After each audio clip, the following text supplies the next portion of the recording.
Okay, we're having a problem with this thing kicking off and on, and the vibration, and sometimes it works and sometimes if you just touch the corner. Let's see if it'll do it now. Now it won't do it. Now it won't even come back on. But every time I just like touch the corner, I just touched and pushed on it and it would kick off. And now it's... Now, these are tight. The 24 volts here, they have been tightened. See that? When you push the case, the actual plastic, and it's counting down, it's like, say.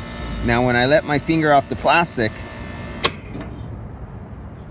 it's the inner construction, like the circuit board or something.